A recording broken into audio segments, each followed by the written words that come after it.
बिस्मिल्लाहिर्रहमानिर्रहीम। Today we are discussing about the control drug कि control drug हम कैसे कहते हैं। उसके बाद हम फिर पढ़ेंगे कंट्रोल ड्रग में दो आते हैं, नारकोटिक्स आते हैं, नॉन नारकोटिक्स। इसके दरमियान हम डिफरेंस पढ़ेंगे।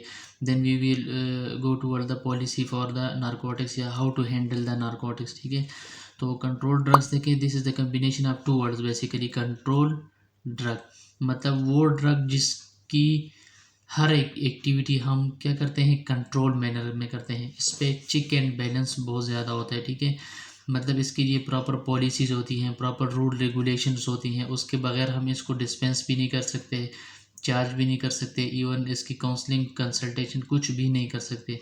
That is why it is called as control drugs. तो कंट्रोल ड्रग इसको इसलिए कहते हैं because this the high alert की कैटेगरी में ये शामिल होते हैं। जैसे कि हमने प्रीवियस वीडियो में पढ़ा था narcotics, this is high alert medication.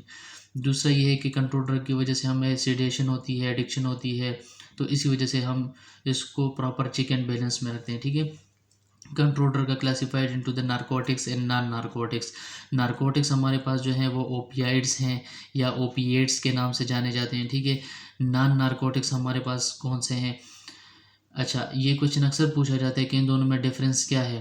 तो नारकोटिक्स हमारे पास ओपियाइड्स हैं, नॉन नारकोटिक हमारे पास साइकोट्रोपिक सब्सटेंसेस हैं। ठीक है, या सीएनएस स्टिमुलेंट्स हैं या सीएनएस डिप्रेसेंट्स हैं। ठीक है, नारकोटिक्स के सारे all type of doses form included in this category.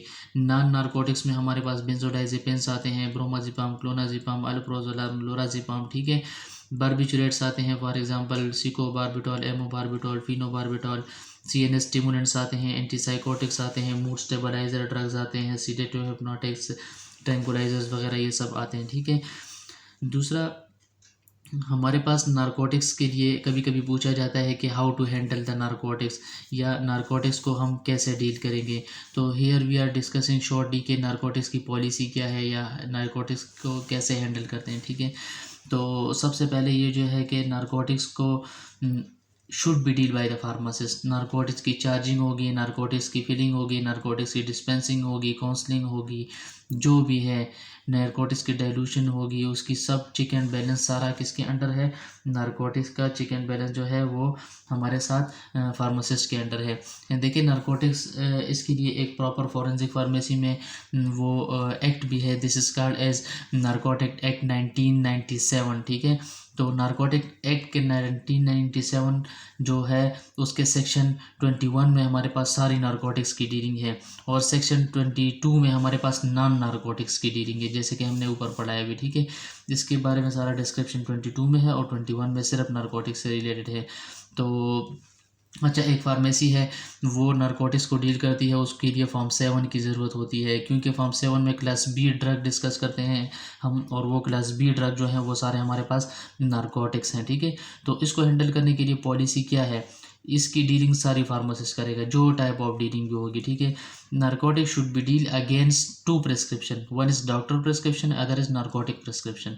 Doctor prescription जो है ओपीडी के लिए, जब हमारे पास एक पेशेंट आता है ओपीडी पे, तो उससे हम डॉक्टर का नुस्खा मस्ट मांगते हैं, साथ में नारकोटिक प्रिस्क्रिप्शन भी देते हैं।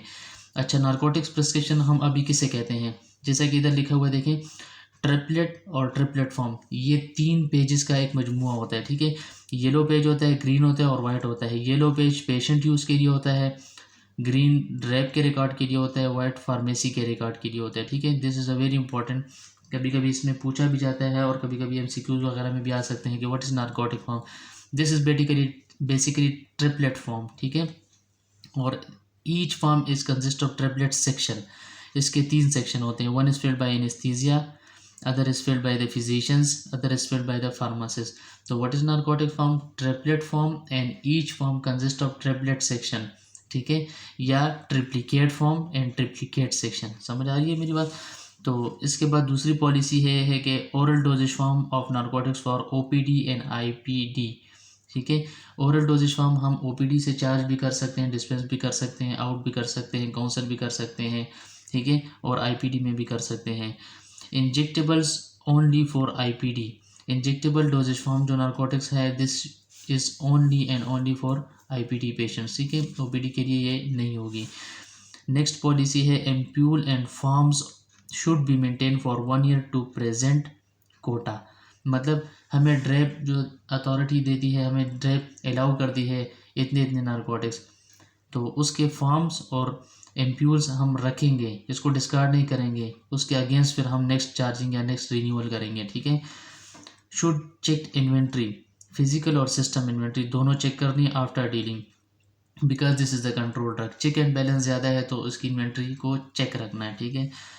Should be locked in double lock, narcotics को हम डबल लॉक में रखेंगे, ठीक है। उसकी की जो होगी वो फार्मासिस्ट के कस्टडी में होगी। तो this is the totally just a little bit discussion about and difference between the narcotics and non narcotics, and this is the policy so that we are discussing in shortly, ठीक है, कि narcotics non narcotics में different क्या है और control drug किसे कहते हैं, ठीक है। दूसरा, इसकी साइड इफ़ेक्ट वगैरह ज़्यादा है नारकोटिक्स की, जैसे रेस्पिरेटरी डिप्रेशन, कार्डियक डिप्रेशन, तो इस वजह से ये बहुत चिकन बैलेंस की इसकी ज़रूरत है, ठीक है।